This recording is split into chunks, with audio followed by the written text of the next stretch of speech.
They say the bird that decides to fly in the rain must be ready for the water. But for the bandits operating in the forests of Kogi State, it wasn't water that fell on them this weekend. It was fire. You saw the headline, and yes, it is the kind of news that makes you want to stand up and salute our gallant troops. We are used to hearing about the Air Force dropping bombs in the Northeast, but this time, the narrative has changed. We are receiving confirmed reports and video evidence this morning that the Nigerian Police Force Airwing, working hand in hand with the Nigerian Army, has launched a massive precision aerial bombardment on bandit camps in Kogi State. The result, scores of these criminals have been neutralized, their camps have been reduced to ashes, and the message is loud and clear. Even the thick forests of the confluent state are no longer a safe haven.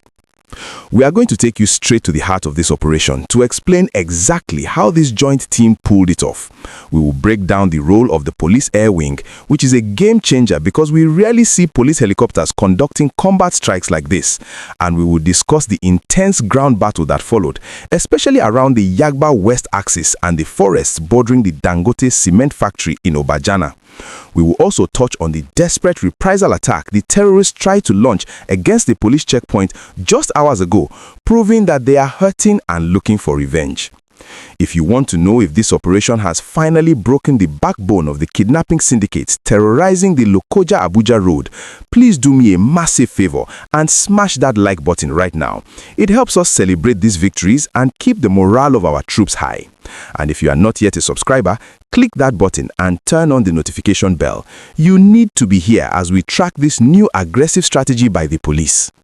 Let's get into the gist of this massive victory. For months, residents of Kogi State have been sleeping with one eye open. The kidnapping cases were rising, churches were being attacked, and even the Obaro of Kaba had to place a ban on religious activities late last year because the insecurity was getting out of hand. But it seems the security agencies were quietly cooking something hot for these criminals. On Sunday, January 11, 2026, the silence of the forest was broken by the sound of rotor blades. According to the Kogi State Police Command, this wasn't a random patrol. It was a calculated, intelligence-driven offensive. The Nigerian Army troops on the ground flushed the bandits out of their holes, and as they tried to run, the police helicopters overhead rained down precision strikes. The video footage emerging from this operation is intense. You can see thick plumes of smoke rising from deep inside the bush. These were not temporary tents. These were established camps where these guys were planning their next kidnappings.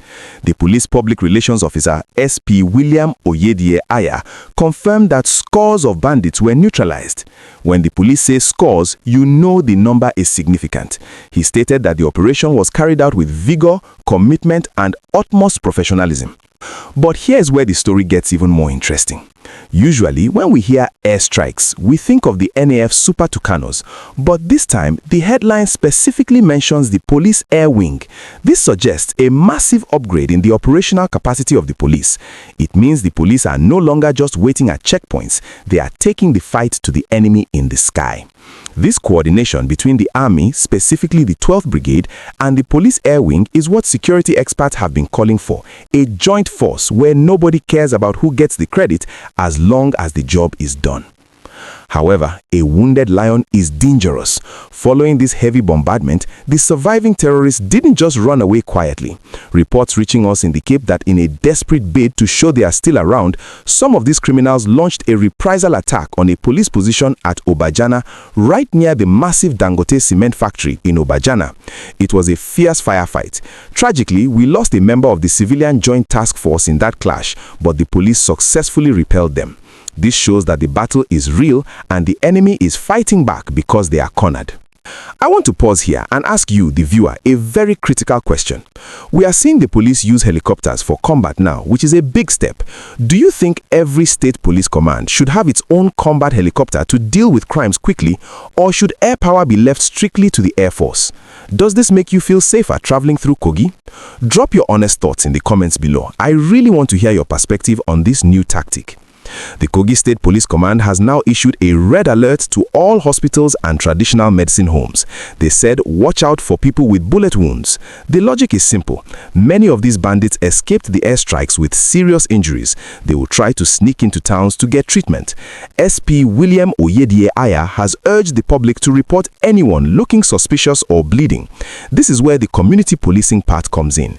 If the doctors and the villagers talk, the remaining bandits can be mopped up before they recover. This operation is also sending a signal to the neighboring states, Ekiti, Ondo, and Kwara.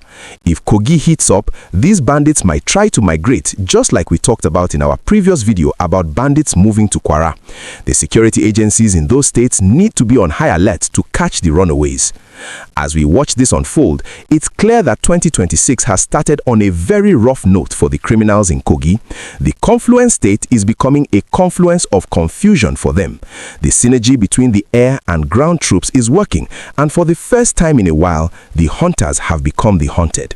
If you found this update encouraging and you are happy to see our security forces taking the initiative, please smash that like button.